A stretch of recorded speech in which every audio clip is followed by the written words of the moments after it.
week one of the presidential elections campaign progressed well, generally. While there were the usual tensions that come with the campaigns, those disagreements were resolved. So if you saw components of disagreements, those are normal.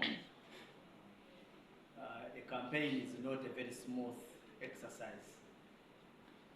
There is usually a point at which we have disagreements. There are contradictions that usually emerge, but as long as they are not antagonistic, then they are resolvable. And we resolved them.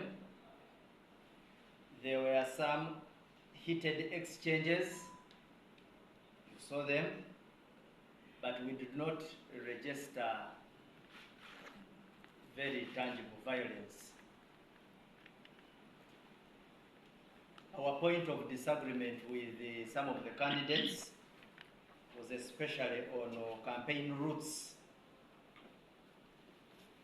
We would agree with their committees, organizing committees on certain routes, and then you find a candidate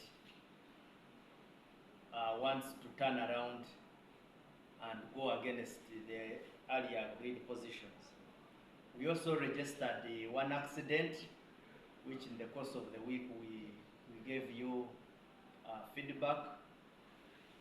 And in that accident that occurred along Karaji Kayunga Road, that one we vividly registered the physical injuries.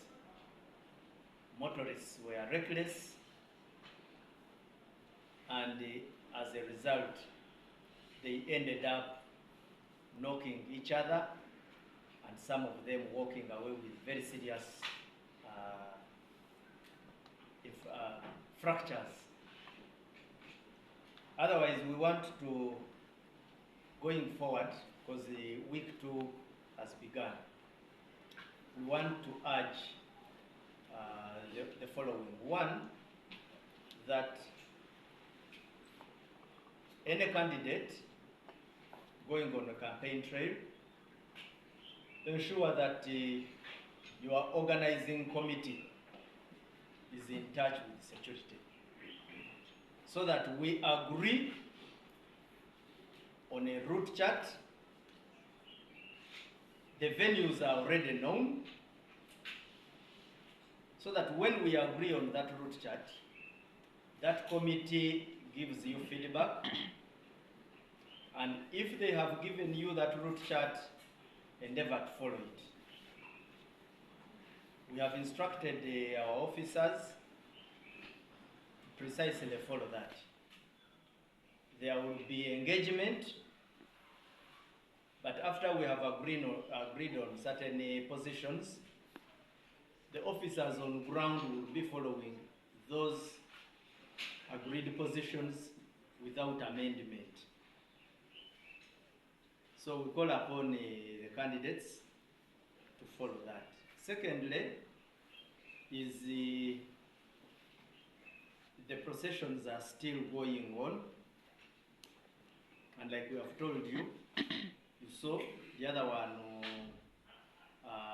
pulled off with severe injuries, and what their teams are doing is to think that they can intimidate police by accusing it of being partisan, so that police fears to do its cardinal duties. That one is not going to happen. We are going to stick to what we are supposed to do. We earlier said that traffic regulations are not in abeyance, and neither are any other laws of this country. We shall enforce them. We shall also do engagements. Sometimes we see you make mistakes, and we do not necessarily need to use an iron hand, because it is not necessarily true that at all times only an iron hand works. Where we can engage, we shall engage, but where it calls for the strict application of the law using its hard methods, then we shall do that. That is precisely the message today I came with.